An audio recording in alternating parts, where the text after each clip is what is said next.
Ubutumwa bwiza bwanditswe na Yohana ibice 5 turahera ku murongo wa mbere tugeze ku wa 8 turaza gusimba gato dufatene kuri 14 turaza gusoma no mu gitabo cy'umuhanuzi Habakuki.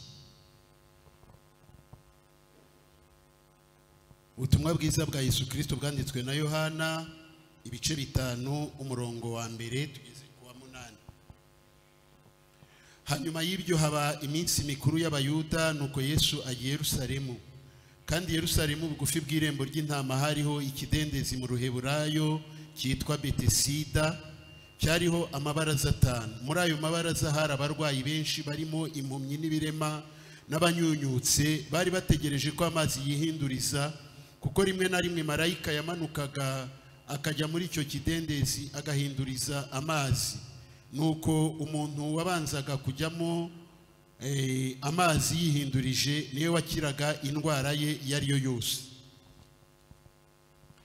Hariho umuntu wari ufite indwara ayimaranye imyaka 38. Yesu amubonye aryamye amenya yuko amaze igihe kirekire arwaye, aramubaza ati, mbese urashaka gukira? Umurwayi aramusubiza ati, databuja, simfite umuntu njugunya mu kidendezi iyo amazi yihindurije, nkiza undi ananga kumanukamo. Yesu aramubwira ati, byuka wikorera uburiri bwawe ugende. Muri ako kanya uwo muntu arakira, yikorera uburiri bwe aragenda. Dusome kuri 14. Hanyuma y'ibyo Yesu amubona mu rusengero, aramubwira ati, dore ubaye muzima, ntukongere gukora icyaha, utazabona ishyano riruta irya mbere. Yesu adufashe.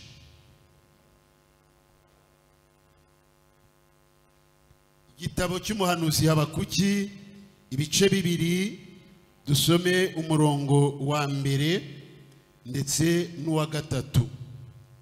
Haranditse ngo, nzahagarara hejuru y'umunara aho ndindira, kandi nzarangaguza ndeba aho ari numve icyo ambwira, nuko nzasubiza kubw'icyo namuganyiye. Murongo wa 3, kuko ibyerekanywe bifite igihe byategekewe, ntibizatinda kukigeraho kandi ntibizabeshya, naho byatinda ubitegereze, kuko kuza ko bizaza ntibizahera. Nimuvuge ngo amen. Uyu munsi ndumva nshimiye Imana kuko yaduhaye kongera kuba mu nzu yayo, kandi ibihe byose iyo turi mu nzu yayo ibidufitiye umuteguro udasanzwe, ibidufitiye ibyiza yaduteguriye. Tugiye kuganira kuri aya magambo tumaze gusoma, kandi turayaganiraho tugendeye ku ntego igira iti, komeza iyerekwa rizakugeza ku gisubizo kirambye. Komeza iyerekwa rizakugeza ku gisubizo kirambye. Aya magambo dusomye mu butumwa bwiza bwanditswe na Yohana, mbere ko twayavugaho reka mvuge gatoya kuri Yohana uyu wayanditse. Yohana murabizi neza ko yari umwe muri ba bigishwa 12 ba Yesu. Yohana kandi niwe nyine wanditse iki gitabo cy'ubu butumwa bwiza. Si ibi byonyine yanditse, kuko hari n'izindi nzandiko 3 yanditse, ndetse n'igitabo cy'ibyahishuwe niwe wacyanditse. Abarondora bavuga yuko iki gitabo cyangwa se ubu butumwa yaba yarabwanditse ni hagati y'umwaka wa 70 n'umwaka w'100 nyuma y'ivuka rya Yesu. Kandi Yohana mu kwandika kwe hari byinshi, hari by'ingenzi yagiye agarukaho. Yagiye yandika agaragaza Yesu Kristo nk'umwana w'Imana waje guhesha agakiza abari mu isi, ndetse yanamuvuze nk'umwana w'intama w'Imana ukuraho ibyaha by'abari mu isi. Murumva yuko yavuze amagambo y'ingenzi, amagambo akomeye. Twinjiye rero mu busesenguzi cyangwa se mu gusesengura aya magambo tumaze gusoma. Twatangiye dusoma ijambo rivuga ngo hanyuma y'ibyo. birashaka kutugaragariza yuko mbere yuko iyi nkuru ibaho hari ibindi byari byabaye. Uhereye mu gice cya mbere cy'ubu butumwa bwiza urasanga ibintu bitandukanye byagiye biba Yohana nyine yagiye avugaho. Hari naho uza kugera nko mu gice cya kabiri uza gusanga aho Yesu yahuye na Andereya na Simoni bagahera ubwo bamukurikira. Hanyuma nukomeza uraza gusanga aho yahuye na Filipo na Natanayeli. Uraza kubona ndetse no mu gice kitugaragariza aho yatashye ubukwe ahitwa Gikana, akaba ari naho yakoreye igitangaza cya mbere hamwe yahinduye amazi kuba divayi. Uraza kubona uburyo yahumanuye n'urusengero, ngo kirya gihe yari asanze abantu baguriraga mu rusengero cyangwa bacururiza mu rusengero, ararweza araruhumanura.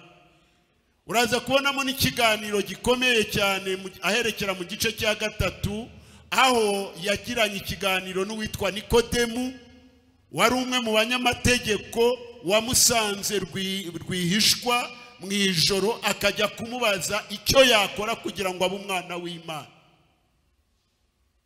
Hanyuma mu gice cya kane urahasanga indi nkuru itangaje, uburyo Yesu yahinduye umugore wari maraya akamuhindura kuba umuvugabutumwakazi. Hahandi ni wa mugore umwe bahuriye kuri rya riba ryahitwa Sukara, Yesu akamubwiriza akamubwira ubutumwa bwiza. Uwo mugore nawe agahera ubwo atangira ajya kwamamaza inkuru za Yesu. Ibyo rero nibyo byatumye Yohana agiye kwandika yaravuze ngo hanyuma y'ibyo ibyo byose byabaye, hanyuma y'ibyo yari amaze gukora, hanyuma y'ibyo yagiye avuga, hari ibindi yashoboye kuvuga cyangwa yashoboye gukora. Hanyuma y'ibyo byose tuvuze haruguru hari ibindi byari bigiye gukurikira. Hanyuma yo guhamagara abigishwa hari abandi yahamagaye, hari n'abandi agihamagarana n'uyu munsi wa none kugira ngo abahindure bakire ubwami bw'Imana. Hanyuma y'igitangaza cyo guhindura amazi akaba divayi, hari ibindi bitangaza yagiye akora, hari ibindi bitangaza na n'uyu munsi agikora. Hanyuma y'ibyo, hanyuma yo kuba yarakijije abarwayi, hanyuma yaho ngaho gukiza abo barwayi aracyakiza n'abandi na n'uyu munsi. Ntabwo yarangije gukiza, n'uyu munsi aracyakiza. Hanyuma yo kuba yaragaburiye abantu bagahaga, na n'uyu munsi aracyafite abandi agaburira. Hanyuma yo kuba yarakwishyuriye nawe uri hano ukiga amashuri, hanyuma y'ibyo ngibyo aracyafite n'ibindi, aracyabasha no kuguhesha n'akazi. Hanyuma y'ibyo ngibyo, hanyuma yo kuba yaragukoreye ubukwe, haleluya, ndashaka kuvuga nawe ko uzi ko hari ibyo yagukoreye. Hanyuma y'ibyo yagukoreye aracyabasha no kugukorera n'ibindi. Yagukoreye ubukwe ariko abasha no kuguhana urubyaro. Hanyuma yo kuba yaragukijije indwara, hanyuma y'ibyo ngibyo byo kugukiza hari ibindi abasha gukora, akagukoresha ukajya no kumuhamya no kumuvugira. Hanyuma y'ibyo ngibyo ndashaka kuvuga iri jambo ngo nkubwire yuko ibitangaza Yesu Kristo yakoze ntabwo birahundura. Yesu ashimwe. Ibyo yakoreye abandi, ibyo yadukoreye, ntabwo ibitangaza bya Yesu Kristo birahundura. Na n'uyu munsi wa none aracyakora n'ibindi. Hanyuma y'ibyo, Bibiliya yatubwiye ngo i Yerusalemu hari iminsi mikuru. Yesu nawe ngo ajya muri iyo minsi mikuru. Yesu ajya akunda kujya mu minsi mikuru. Yesu ashimwe. Ajya mu minsi mikuru ngo yari iri Yerusalemu. Ntabwo iyi minsi mikuru hano basobanuye ari iyihe, ariko hari iminsi mikuru yagombaga kujyamo. Ajya mu minsi mikuru. Twari tumaze kuvuga yuko n'igitangaza cya mbere yagikoreye mu munsi mukuru. Kandi ntabwo ari mu minsi mikuru gusa akunda kujya, ahubwo naho bababaye, n'ahari ibibazo ajya hajya kugira naho ngo hasiga umunsi mukuru. Yesu ashimwe. Utaza kugira ngo aba mu minsi mikuru gusa, ahubwo naho umunsi mukuru utari, n'ahari ishavu, n'ahari agahinda, Yesu ajya yinjirayo, yagerayo agasiga haremye umunsi mukuru. reka nkubwire gatoya aho yagiye yinjira akahasanga ibibazo akaharema umunsi mukuru. Yageze kwa Yayiro bapfushije umwana, aramuzura. Uwo mwanya ibyari ikiriyo bihinduka ibirori. Yesu ajya abikora. Yageze kwa nyirabukwe wa Petero arwaye ubuganga, bihebye, aramukiza. Amaze kumukiza uwo mwanya batangira umunsi mukuru. Yageze kwa Mariya na Marita, kirya gihe musaza wabo Lazaro yari yapfuye. Hashize iminsi 4 bihebye, bari mu kigandaro. Yesu aramuzura. Uwo mwanya ntabwo yabasize mu kiriyo, ahubwo bahise batangira umunsi mukuru. Yesu ashimwe. Yageze kwa Zakayo, wa wundi wari uremerewe n'ibyaha mu mutima we, yihebye. Umuntu wari umunyacyubahiro, wagaragaraga yuko yari afite n'akazi keza, ariko yagendanaga ipfunwe kubera yuko yari afite umutima uremerewe. Ariko ngubwo yajyaga kureba Yesu, yagiye yuriye n'igiti. Yesu aramubwira ati manuka, agakiza kaje iwawe.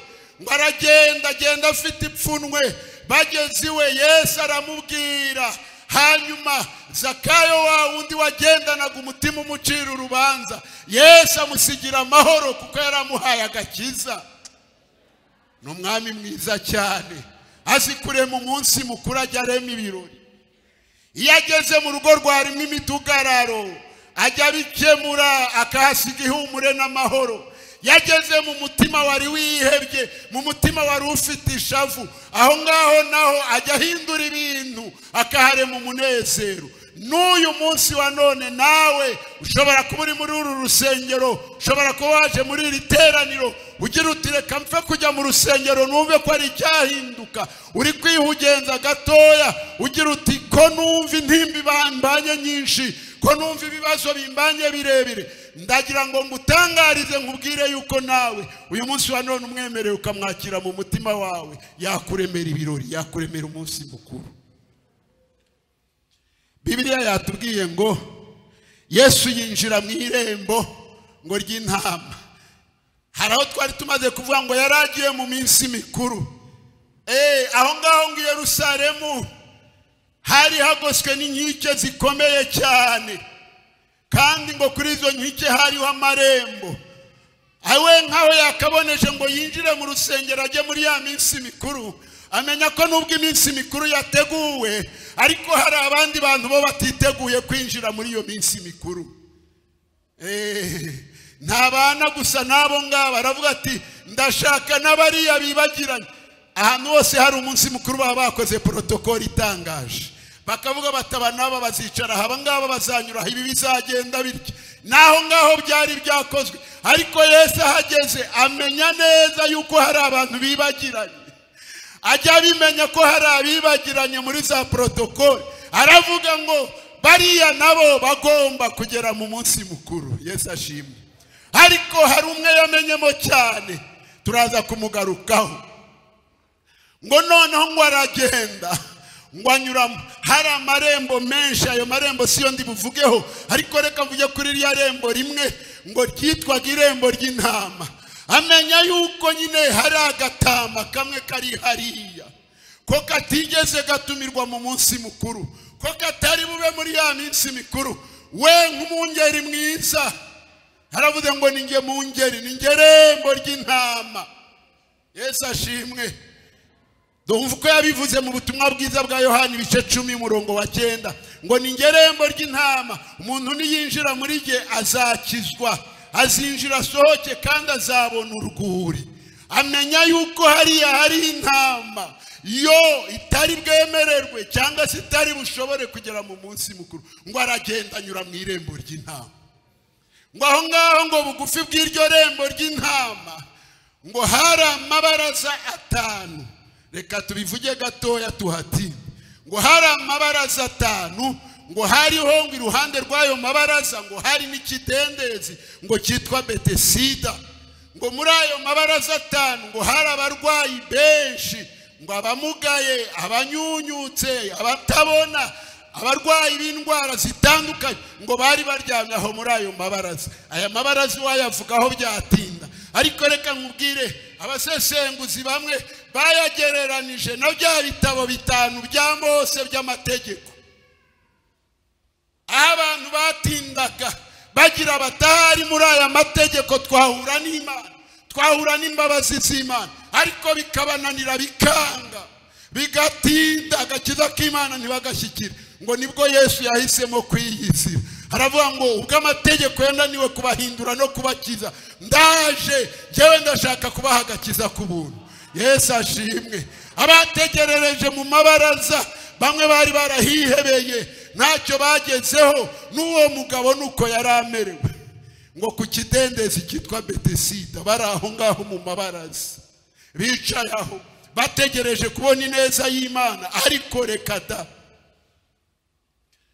ngo kandi icyo kidendezi ngo gahunda yakibagaho ngo cyarimo amazi nyine, ngo igihe kimwe ngo marayika yajyaga amanuka ngo amazi akihinduriza, ngo yakihinduriza ngo ubayemo uwa mbere ngo uwo mwanya agakira.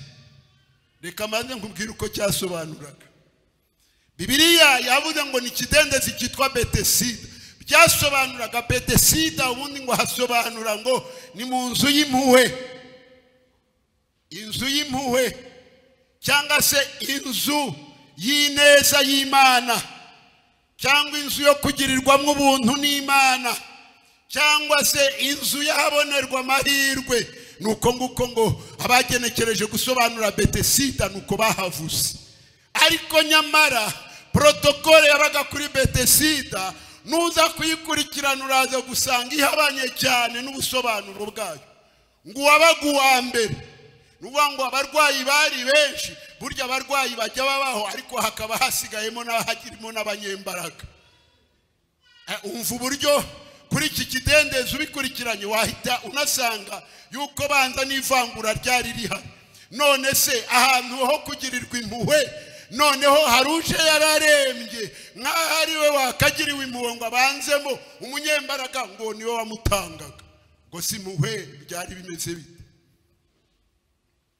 Ubwo se umuntu utabona w'impumyi yari kumenya ryari yuko amazi yihindurije? Igihe abandi bari gusaka bakabatanguranwamo, waracyashakisha n'inzira anyuramo ngo ajyemo. Ubwo rero abandi bakaba bamutanze.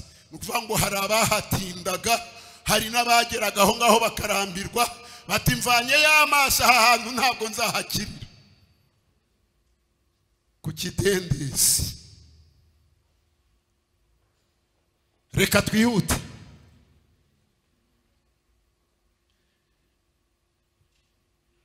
Ngo hari abantu benshi kuri icyo kidendezi bategereje.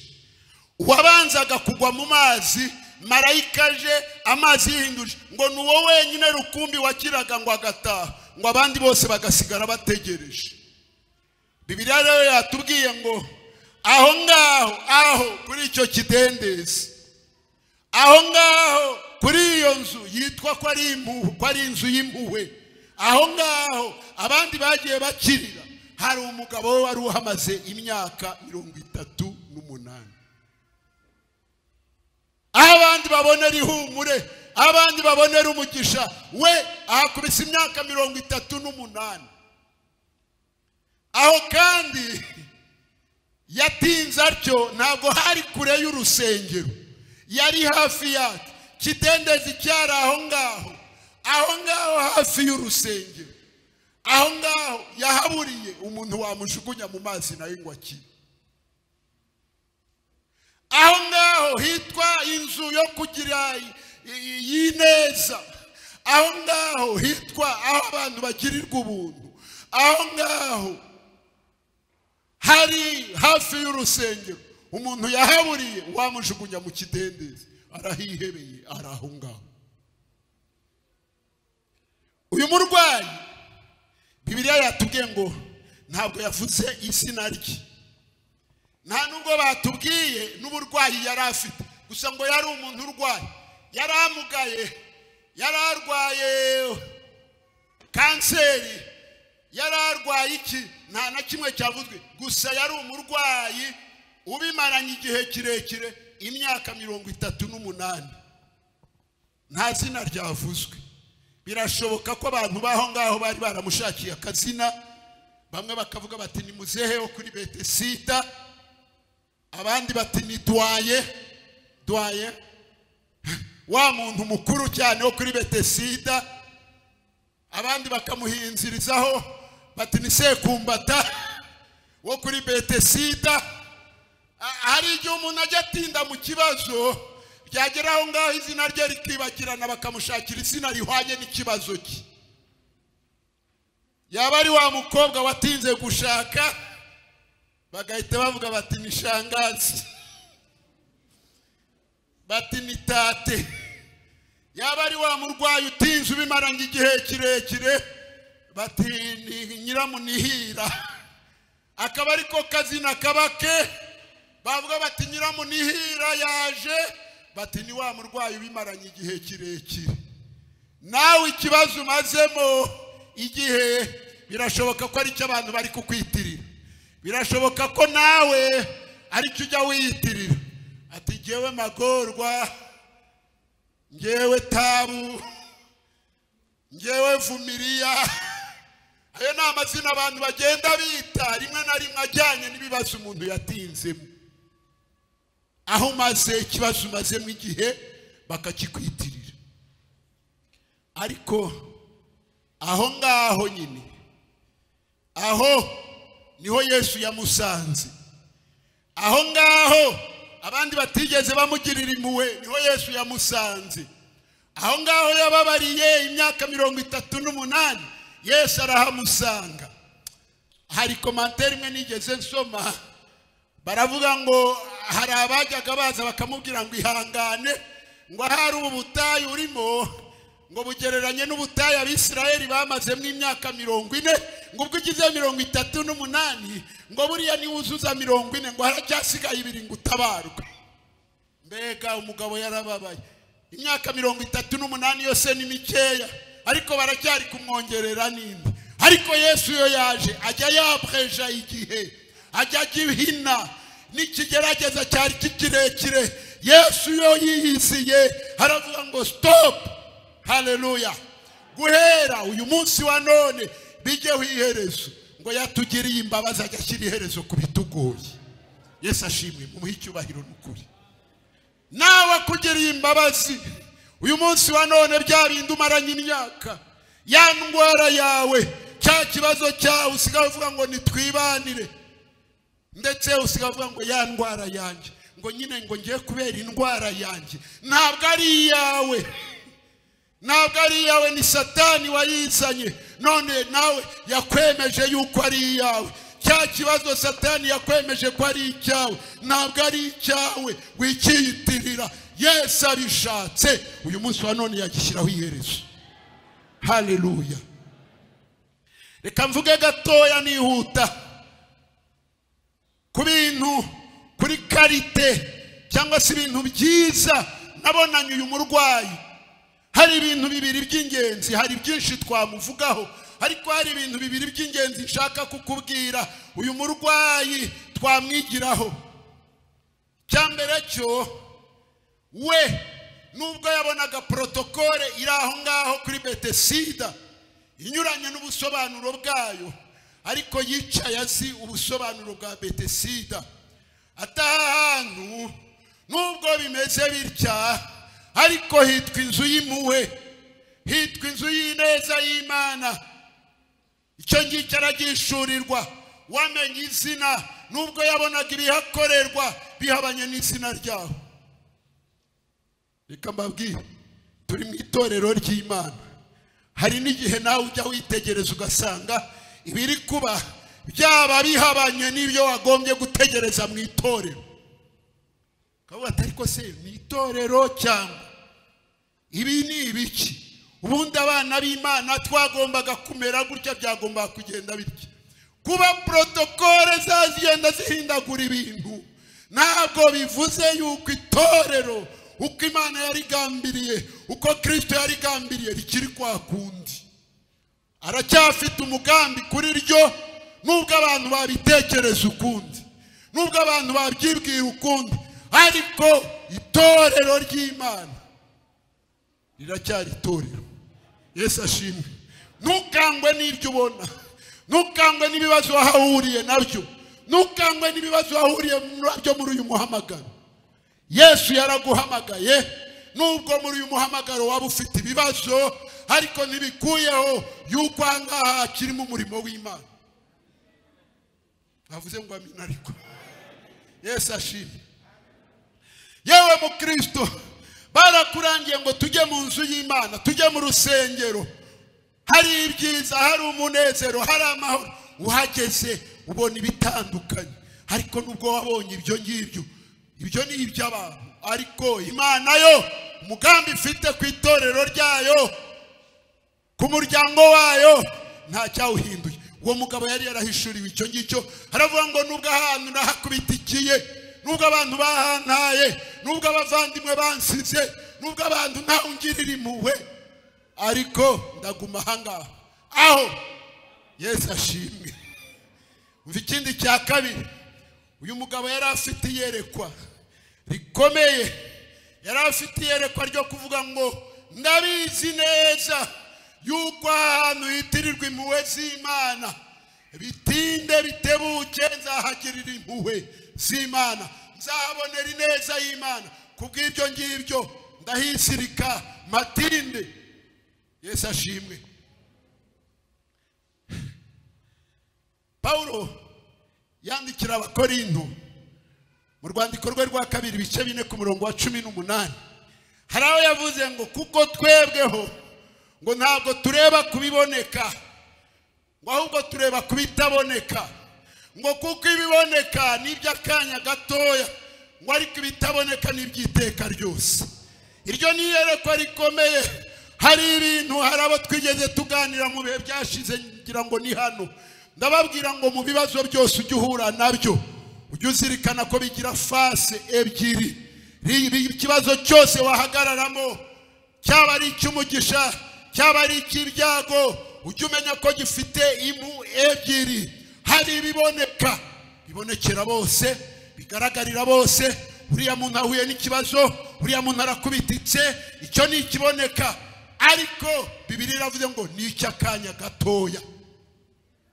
Ariko inyuma y'ibyo ngibyo bitaboneka, hari undi mugambi w'Imana ubuhishemo, hari umugambi w'Imana uburi aho ngaho utaboneka. Abanyakwizera, abagira iyerekwa, bifuza cyane kureba ibyo Imana igambiriye. Yesu ashimwe. Ibitaboneka nibyo byiteka.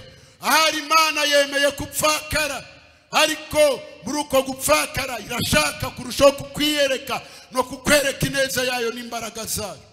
Ahari Imana yemeye kuhura n'igihombo muri business zawe, Imana irashaka kurekupera ubugingo bwawe, irashaka kukugirira neza no kukuremera andi mashimwe y'igihe cyo hirya. Ibyo ni bitaboneka, abantu bose batabona, abantu bakakuvugiriza induru ati biracitse, bimurangiriyeho. Ariko hari ibindi bitaboneka biri inyuma y'ibyo abantu bareba. Uyu mugabo rero, uyu murwayi nawe, abantu babonaga yuko ari magorwa, wagorewe ku kidendezi, udafite epfo na ruguru, nta n'umuntu akigira. Ariko Imana yari imubikiye igitangaza gikomeye. Ndaza kubivugaho gatoya. Uraza gusanga ko abandi bose bakiriye muri cya kidendezi, bagiye bakira indwara bakagenda. Gitangaza barakibonye, ariko nta kindi gikurikira. Umurongo wa 14 twasomye watubwiye ngo Yesu aza kongera ahura nawe, haramubwira ngo none urakize, genda. Haleluya. Ntukongere gukora icyaha. Uriya mugabo ntiyakize umubiri gusa, yakize n'umutima. Abandi bagwaga mu kidendezi bakavamo babonye igitangaza bagahita bitahira, ariko we Imana yari yaramurindirije iriya myaka kugira ngo kuri Betesida ntazahavane gukira umubiri gusa, ahubwo azahavane n'agakiza k'umutima kazamugeza mu bugingo bw'iteka. Mu itorero hari abantu baje gushakamo ibitangaza byo gukira indwara, barangije gukira basubirayo. Hari abaje gushakamo ibitangaza byo kubona imigisha, amamodoka, amazu, promotion n'ibindi, babibonye hehe. ntibongeye kugaragara. Barabigwije ariko kuko batamenye igitangaza nyakuri, kuko batamenye igitangaza kirambye, kuko batamenye neza y'Imana, basubiyeyo. N'uyu munsi yubahamagaye bashobora kuba ati nukuri natwe twigeze mu rusengero kandi nukuri Imana yatugiriye neza. Naho ngaho bikagarukiraho, ubuhamya bwabo bugarukiraho, bugarukira ku migisha ifatika babonye, bugarukira ku mafaranga babonye basenze, bugarukira ku madiplome bacyuye bihirije ubusa, bugarukiraho. Ariko kuvuga ngo turi abagenzi turajya mu ijuru dutegereje iby'iteka ryose, reka da barabyibagiwe. Yesu nadufashe. Muratuje cyane, ntabwo bingoye, biranejeje ko buriya nzi neza ko muri kumva. Yesu nabaha umugisha. Amen. Ariko nimunamwenyure gatoya. Yesu ashimwe. Uriya mugabo rero navuze ngo yari afite iyerekwa rikomeye, rirerire, rigari, revelation. Yeretswe, yahishuriwe mu buryo budasanzwe bw'ubuntu bw'Imana yuko we kuri Betesida ntazahavana igitangaza gusa cyo gukira umubiri, ahubwo azahakirira n'umutima. Abafaransa bajya bavuga ngo la vision fait provision. Intumbero yari afite yamuberaga impamba yo kudacogora, yamuberaga impamba yo kutarambirwa. La vision fait provision. Abandi benshi baraje kuri Betesida, imyaka ibabanye myinshi nta gitangaza babonye, bakavuga ati mva hewe ahangaha n'ibiryo umugabo bigasiba undi, reka nigendere. Hari agakomanteri kamwe nigeze numva, bamwe baravuga bati birashoboka ko na cya kirema ba Petero na Yohana baje gusanga ku irembo ryitwa ryiza ngo gishobora kuba cyarigeze kigera kuri Betesida kigategereza kikabona ntabwo, ngo kirikura kirigendera. Uyu murwayi we, nizo ni komanteri z'abantu, sinzi ko ari byo, sinzi ko ari we, ariko reka nze nkubwire kimwe cyo nanjye namenye. Uyu murwayi yagize ubutwari bwari busumbye ubw'umugabo witwa Elimeleki. Elimeleki tujya dusoma mu gitabo cya Rusi, ngo wari utuye ahantu hitwaga i Betelehemu y'i Buyuda, ngo igihe kimwe hatera inzara, ngo hateye inzara abandi bose barikomeza. Ariko Elimeleki aravuga tumva rero tugira ubwenge, nubwo aha hantu i Betelehemu ubundi hari habikiwe isezerano rikomeye, niho umukiza Yesu Kristo yagombaga kuzavukira. Ariko kuba hari isezerano ntabwo byabujije ko amapfa hagera. Reka nkubwire, mu itorero ry'Imana hari amasezerano akomeye. Amen. Muri iri torero hari amasezerano akomeye, ariko ntabwo bibuza yuko umuraba wahanyura, ntabwo bibuza ko ibibazo byahagera. Mu rugo rwawe hari amasezerano Imana yatanze, ariko ntibibujije yuko umuraba wahanyura. Yesu ashimwe. Ndi umuntu wagiye mbona ineza y'Imana, nkabona amasezerano y'Imana, nkabona kugirirwa neza n'Imana. Ku cyumweru gishize muzi ko nari mpagaze hano n'umuryango turi gushimira Imana. Ariko nubwo dufite amasezerano menshi, ntibyagiye bibura yuko umuraba unyuramo. Muri babana bamwe twari duhagararanye hano, hari umwe mutabonye kuko yamaze gutaha.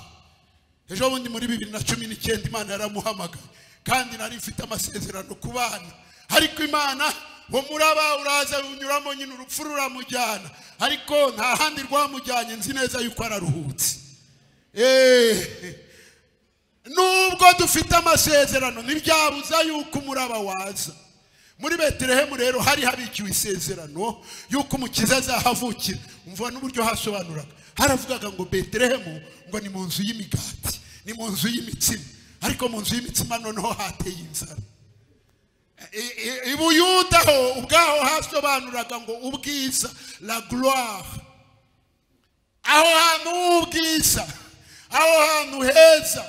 Nubwo bigenze bityo, Elimeleki aravuga ngo kuguma mu bwiza se nshonje, kuguma aha hantu habikiwe amasezerano, ahantu hitirwaga imitsima, none nkaba ngiye kubona abana bangwa imbere, reka tugende dufate igitekerezo cya kigabo. Ngo arasuhuka ajya i Mowabu, mu gihugu kitarimo amasezerano, mu gihugu cy'umuvumo. Nguko benshi uko none uyu munsi wa none bagiye bategereza Imana, ariko kubw'umuraba, kubw'ibibazo bakava mu mwanya wabo. Ongera umbwirire mugenzi wawe ngo guma mu mwanya wawe. Kubitinye, guma mu mwanya wawe, guma muri Kristo Yesu. Nubwo imiraba iri kugucundagana hirya no hino, ariko guma mu mwanya wawe, kuko icyo Imana yavuze, icyo Imana yavuganye nawe nta kabuza kizasohora. Reka nze nkubwire gatoya, iyo umuntu afite iyerekwa cyangwa ihishurwa, ntabwo ari ujya ugenda yirukanka kubitangaza, ahubwo iyerekwa umuntu afite ku Mana, ihishurirwa wahawe n'Imana, rijya rikurura Imana ubwayo ikaze. Yesu ashimwe. Iyerekwa ufite muri Kristo Yesu rizatuma Imana isa, rizatuma Imana igusanga. Reka nkubwire, babaga wa mugabo yabaye hariya, abandi bose igihe cyarageze barikura baragenda, ariko we arategereza, ntiyagiye gushakisha, ntiyagiye kureba uko yabigenza. Igihe kigeze, iyerekwa ryari ritsitse muri we, ryakuruye Yesu Kristo. Aravuga ngo hari agatama kari hariya, nyuma y'imyaka 38 nawe agatekerejeho, ngiye kugasanga kuko gafite iyerekwa, kazi neza yuko aho kari ni muri Betesida, nubwo nawe akagirimuwe, ariko uyu munsi ngombe nkiyereke. Yesu ashimwe. Iyerekwa ufite, hishurirwa ufite, vision ufite muri Kristo Yesu, bizakurura Imana ize kugushaka. Uramenye utajaraja, uramenye utajaraja zibitekerezo, ukibwira uti Imana, hari abakobwa bari aho ngaho bajya babaho mu itorero, akavuga ati umva rero Mana, baratangiye bakabara ati harya tugeze mu kwa 9, Mana ngo haya amezi 3, nibigera mu kwa 12 nta urambaza izina, nanjye nzagerageza ngende. Gumaho, tegereza, yavuganye nawe ni Imana kandi izabikora. Niba ufite iyerekwa ukaba ufite kwizera Imana, uko kwizera kuzayizana umunsi umwe kuzayihagurutsa ize gukora igitangaza mu mibereho yawe, kandi abantu bose bazabimenya. Yesu ashimwe. Reka nkubwire, ukavuga ute harya ubungubu ubundi aho ngeze ahangaha Imana hari icyo yakinkoreye, humura ntarirarenga. Iyo dusomye mu gitabo cy'Itangiriro hajya hatubwira ngo isi n'ijuru n'ibintu byose birimo, Imana yabiremye iminsi ngahe?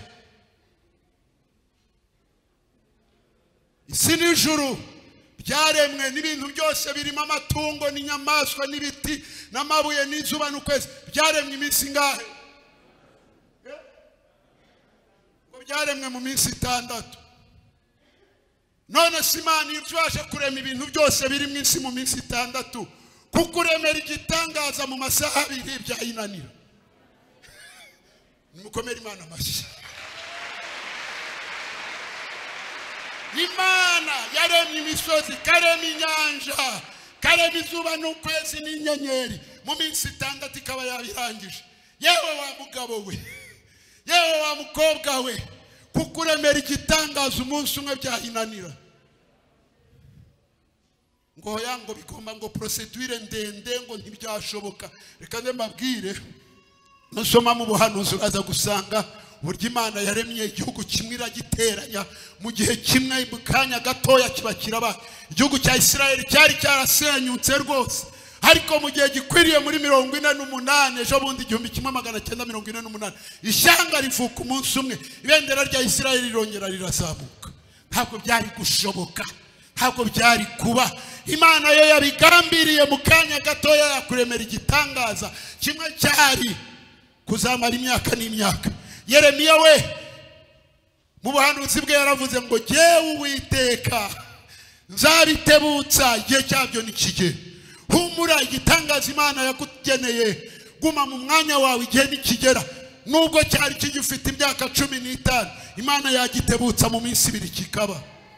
Yesu ashimwe. Imana icyubahiro n'ukuri. Yesu ashimwe. Wa mugabo rero we yarafite iyerekwa. Reka nkubwire, iminota yagiye ariko reka nkanyuzemo gatoya n'ubuhamya bwanjye. Nigeze nkora imirimo, nakoraga imirimo muri leta. Igihe kiragera nza guhura n'ibibazo, mpura n'intambara zari zijyanye nuko nemera nuko nizera. Akazi karahagarara, ntabwo banyirukanye, ariko byabaye ngombwa ko akazi gahagarara. Kamaze guhagarara ndagenda, nari mbyaye abana 2. Ndatekereza ngo ubuse noneho biraba bite, biragenda bite. Diplome nari ncungiyeho ko ariyo nakoreshaga, nta mutahe mfite, nta kapitali mfite ngo njye gucuruza kimwe n'abandi. Ndi gusenga Imana irambwira ngo nzaguha akazi, ariko abazaguha uramenye wowe ntuzandika amabaruwa yo kujya gusaba akazi. Ntabwo ari byo nje kukwigisha. Wowe niba ufite diplome yawe ukabufiza ahantu bari gutanga akazi, genda wandike usabe. Ariko nje muri icyo gihe niko ka password Imana yampaye ngo ntuzajye kugira ngo nkwereke yuko ari je Imana uzabikora. Wowe ntuzandike ujya gusaba akazi, uzantegereze abazaguha akazi bazaza kukurambagiza nk'uko umusore ajya kurambagiza umukobwa. Icyo gihe rero hari no muri 86 abantu noneho nsigaye mbona n'abakobwa bahaguruka bakajya kurambagiza bakanikwa. Ubwo nyine n'isi yahindukiye iki. Ariko twebwe twajyaga tubona umusore niwe agombaga gufata initiative. Nubwo umukobwa yakunda nubwo yagira ate yararipfanaga gategereza ati bazambwire. Ntabwo noneho nyine kubera za Facebook n'ibindi byose basigaye nabo ubwabo barambagiza. Batari ku ngubu ko mfite cash ntiwaza tukagerageza. Komeza uhangayike gutyo kandi bimeze gutya. Nibiguhira okay, ariko sio wari umuco. Mukobwa yarategerezaga. Yesu ashimwe. Cyo gihe Yesu arambwira ngo tegereza abazaguha akazi bazaza kukurambagiza. Imana irahaguruka icyo gihe iragenda isanga abagabo 3 bari abakire, noneho bahuza ibitekerezo. Mwaravuga ati ariko wakora society imeze gutya, tugakora ibintu bimeze gutya, tugakora ibimeze gutya. Bakabiganira, bamara kubiganira kumwe akagenda agatekereza ngo ariko umuntu wazaba umwizerwa, inkoramutima, inyangamugayo, wazaducungira, wazaba manager wa society yacu ninde. Umwe akantekereza mu ibanga rye, undi akantekereza, akaza akambwira ngo gena naka hari society tugiye gukora, none nje ndumva umutima wanjye unyemeza ko ari wowe wazaba manager wayo. Atariko ntacyo nabivuganyeho n'abagenzi banjye, ukomeze usenge ahari wenda Imana izabona hizabinyuza. Nanjye nihagaraho nka wa mukobwa nyine. Haleluya. Havuga ngo ubwo batangiye kundambagiza, nukuri bose uko ari 3 banyuzeho, buri wese azambwira amagambo nkayo. Igihe kiza kugera baragenda baricarana, baravuga bati ibintu byose bimaze kwegerana. Bari bagiye gushinga imprimeri Chapiro. Baravuga bati noneho njewe natekereje ko tugomba kugira umuntu w'inyangamugayo. Atariko mubyemeye hari umuntu nzi witwa Lori. Undi ati ko nanjye namutekereje, ariko saho yabitwemerera. Nari impenzi. Haleluya. Reka nkubwire ko mbere yuko ibyo biba hari ahandi bagiye baza kunshaka. Hari banki imwe icyo gihe yari maze kugira ikibazo, ya Bank Populaire. Umucungamari wayo cyangwa se jera wayo yari yayibye. Baravuga ati dukeneye umuntu w'inyangamugayo. Baraza barambaza, baje kumbaza, ndareba mu by'Imana yavuganye nanjye, ndavuga ni oya. Hari abakobwa bapfa kuvuga ngo ndapfa gusamaguza gusa. Jumbenye icyo Imana yavuganye nawe. Nge naravuze ngo hoya. Hari irindi shuri icyo gihe ryari ririho ry'ababyeyi bashaka umuntu wabaye intanda waryo. Baraza bati wa mugabo wakoraga hanaha, ati nubwo yahuye n'ibi bibazo ariko ni inyangamugayo, wajya kumushaka. Baraza barambaza bati ni wakwemera ukajya kuba intanda w'ishuri ryacu. Nkareba mu by'Imana yambwiye, nkavuga nti hoya rwose ntabwo ari hano. Nabwiye imirimo igera kuri 5. Igihe cy'Imana cyageze abasore baraza, ahubwo ugasigara ufite ikibazo. Niba udafite yerekwa wagize uzapfa gusamaguza ibyo ubonye. Yesu nashi. Haleluya. Igihe kigeze babagabo bamaze kuganira, ngiye kubona mbona baraje baranshatse barambye ibimenyetso byose bimaze kuzura. Imana yari yambwiye ndahantu ndi gusenga ngo ikimenyetso cyanyu muzabona nuko akazi uzajya gukora uzagahabwa hari umuzungu waje.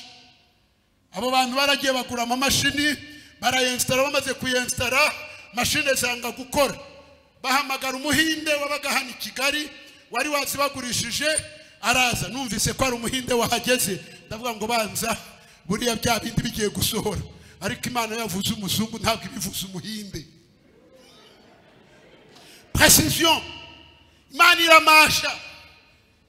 Umuhinde araza yirirwa iminsi 3 mashine ariyo wazigurishije ziramunanira subirayo. Biba ngombwa ko bahamagara umuzungu wo mu Budage. Atega indege araza agera hano i Kigali, atega indege i Kamembe. Ageze i Kamembe mashine kuko zari zo mu ruganda rwabo akoraho gutya akoraho nk'iminota 30 bararangije mashine ziranga. Baraza barandeba none baje kundeba. Imana yari yambwiye ngo n'umunsi bazaza kundeba wazaza umumotari bazohereza. Ngiye kona mbona moto ihagaze imbere yiwanje ndavuga n'ibimenyetso byuzuye. Ni nibiki ngo kana karantumye ngo ngwino. Ni none se nibyo wabonye? Ati nabonye hari umuzungu wari uhari muri ya masu yabo, ati sinzi ibyo yakoraga. Ndavuga ntibanza ari wa wundi uje kumesha akazi. Haleluya. Ndagenda ndemereye nyine bati kazi katangira ushobora kwemera kutubera gera w'iyi societe. Ndareba ibintu byose cyambere cyakabiri cyagatatu cyakane nafite ibintu bigera kuri 5 Imana yambwiye. Maze kubibona byose ndavuga nti ukuri ndemeye. Narahakoze imyaka 8 yose ngobwa neza mera neza. Mwamere Imana icyubahiro. Iyo ufite yerekwa baragushakisha. Iyo ufite yerekwa yishurwa ryavuye ku Mana ubihagazemo neza. Ntabwo ariho ugenda ukabakaba hirya no hino ngo reka ndebe ko byaba biri hano. Hoya yerekwa mugire yerekwa rirambye rizabageza ku gisubizo kirambye. Abantu bari kugira amayerekwa ya rojorojo batuto tuntu feki bintu by'ibipirate nabo bakavuga ngo beretswe, nabo bakavuga ngo bahishuriwe. Ejo ingo bazigeramo zikabananira, ejo business bazigeramo zigapfapfana. Tegereza yerekwa ryagutse rizaguha igisubizo kirambye. Wa mugabo twavuze ngo yerekwa yari afite byamugejeje ku gisubizo cyo kubona agakiza n'ubugingo buhora harabucyura. Kandi bari gushaka amafaranga gusa ataza n'ubugingo, bari gushaka ingo zitari mu bugingo, bari gushaka ibyubahiro bitari mu bugingo. Tegereza Yesu nashimwe. Reka nerekeze ku gusoza. Bibiliya yatubwiye ngo abajyaga mu mazi wa mbere yavagamo wagwagamo ngo ne wavaga amakizi, ariko yavaga mwate ajojoba amazi atose. Ibitangaza byo mu mazi nyine bizakuvanamo watose. Tote no mu bitekerezo, tote no mu mutima ntashinge. Ariko Yesu ngo akoze igitangaza. Haleluya. Mugabo yamukijije agenda yumutse. Agenda yumutse we. Haleluya. Hari abantu babonye ibisubizo ariko bibatotesha. Bavamo bajobye pe. Niyo babigendana babivuga ubona nyine bari kujejeta amazi. Ariko hari abagendana ibitangaza by'umutse.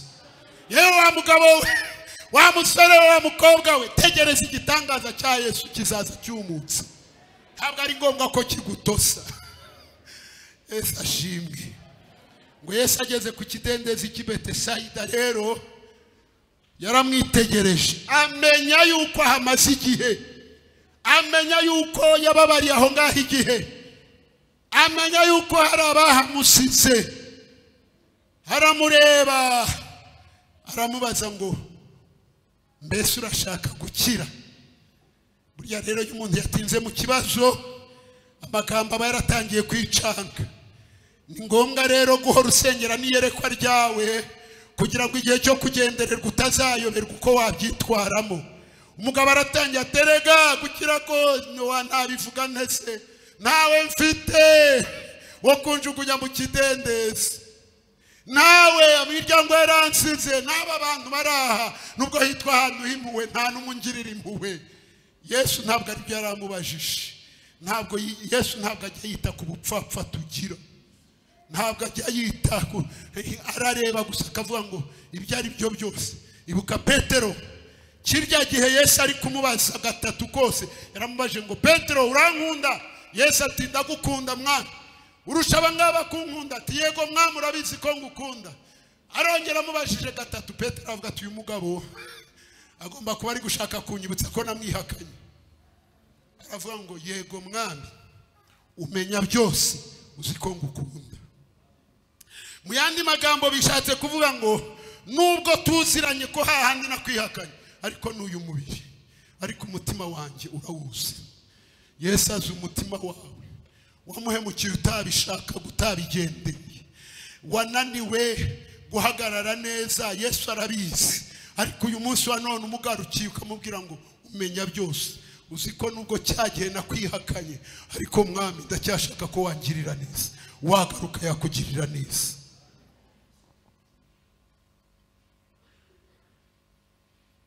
Aramubwira ngo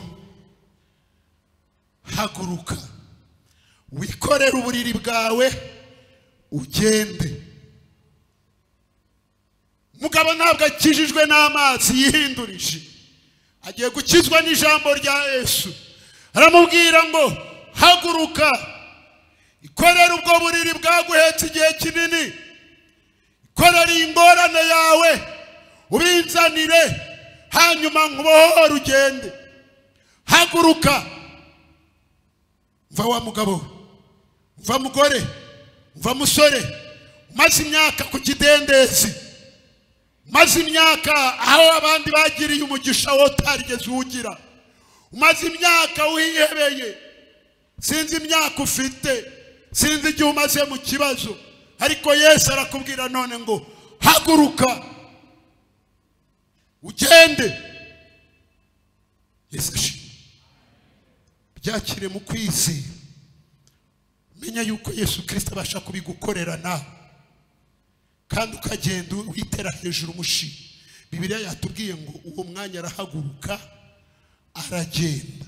Hepfo ngo hari ku munsi w'isabato bibyara ibibazo, batuye umuntu wikoreye uburiri ku isabato. Yesu nakora igitangaza, ibibazo ntukabyiteho, warayihagije kugira ngo yisobanure.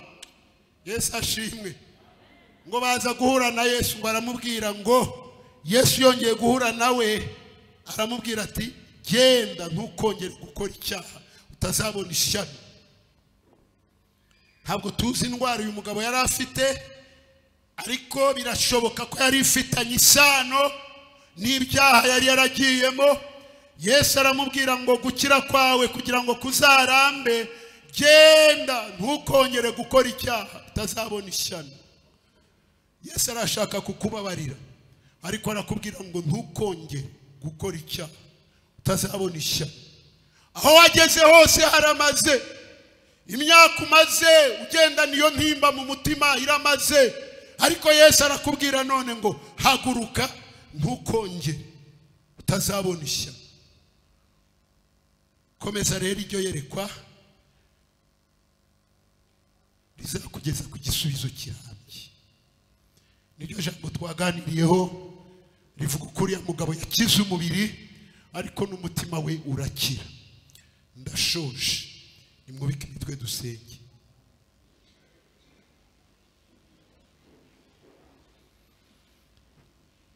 Sinzi ikidendezi watinzeho, sinzi n'imyaka ukimazeho, ariko Yesu Kristo n'uyu munsi wa none yakwinjira. Ngira ngo wa mugabo nawe yavuye aho ngaho nawe ajya muri ya minsi mikuru. Yesu nawe yaraje kumujyana mu munsi mukuru. Nawe ashobora kukujyana mu munsi mukuru uyu munsi. Nawe ashobora kurema ibirori wawe none. Nawe ashobora kurema ibyiza mu rugo rwawe. Ashobora kurema ibyiza mu kigero ugezemo wa mugabo we. Ashobora kukuremera ibyiza wa mukobwa we, wa mugore we, wa musore we. Yesu yarema ibirori wawe. uhora ugenda usuhuza umutima, ujya uraruta kuganya uvuga uti njyewe Imana yampoye iki, njyewe Imana izanyibuka ryari. Ariko ndagira ngo ngutangarize yuko wemereye Yesu Kristo ukamukingurira, uyu munsi yari ibirori mu mutima wawe. Rambura ikiganza niba ushaka kumwakira, cyangwa se ukaba waragiye kure ye, ukaba uzi neza yuko wihebeshejwe n'imyaka umaze mu kigerageza. Rambura ikiganza twinginga umwami Yesu arakubabarira. Rambura ikiganza. Murakoze, murakoze. Ngaho nimuhaguruka aho ngaho muri, nimuhaguruke. Imiryango yo yaragutaye, inshuti n'abavandimwe baragusize, barakuretse, ariko Yesu Kristo yaje kugushaka. Ngo yari yazinduwe no kujya mu minsi mikuru, ariko amenya neza yuko ku kidendezi cy'i Betesayida hari umugabo waretswe nabe, watawe n'imiryango, waretswe n'inshuti. Aravuga ngo uriya nawe ngomba kujya kumuremera ibirori uyu munsi. Yesu arabizi yuko inshuti zagutaye, Yesu arabizi yuko abavandimwe bakuretse, Yesu arabizi ko n'umugabo wawe yagutaye, Yesu arabizi ko n'umugore wawe atakikumva kubera ibibazo mutinzemo mumaranyemo igihe kirekire. Ariko haguruka, Yesu arakugirira neza. Muhaguruke, haguruka. Murakoze cyane. Mbese muri mwebwe hari umuntu waba yaratarakira umwami Yesu Kristo nkamusaba agatera agatambwe akaza hano kugira ngo abashumba bamusengere? Hari uhari? Abandi mwahagararaho muri. Ariko niba hari umuntu ushaka kwakira Yesu Kristo bwa mbere, akavuga ngo nanjye ndashaka ko Yesu Kristo uyu munsi wa none ampindurira amateka, ngwino, Yesu Kristo arakugira neza. Niba hari uhari, vayo. Ntawe uhari? Reka rero nsabe abashumba mwigire hino. Niba hari uhari nazi, niba manuke bari abantu bagere hano. Umuntu ushaka kwakira Yesu Kristo bwa mbere, nimumufashe badiyakoni, mumwereke inzira ya bugufi agere hano. Nimubafashe baze hano. Abandi namwe nimuhaguruke, komeza utekereze mu mutima wawe. Ku kidendezi cy'i Betesayida warahababariye, wahahuriye n'inyuro nyinshi cyane, byanaremereye umutima wawe, byarakuruhije. Ariko uyu munsi wa none Yesu Kristo arashaka kukugirira neza. Yewe wa mugabo we, yewe wa mukobwa we, yewe wa mugore we, mu rugo rwawe harimo amakimbirane, none harimo intonganya, ejo buzacya zijya muri gatanya. Ariko Yesu Kristo umwemereye, nukuri yaguhindurira. Nubwo ubona byarageze kure, nubwo byageze no mu nkiko, nubwo byageze no mu miryango bikananirana, Yesu we n'umutekinisiye, n'umuspecialiste uzi kuvura bwangu. Nakubwiye ngo waremye isi n'ijuru mu minsi 6 n'ibiyirimo byose, birahagije ko mu ijoro rimwe yahindura amateka yo mu rugo rwawe. Mwizere, Yesu arakugirira neza.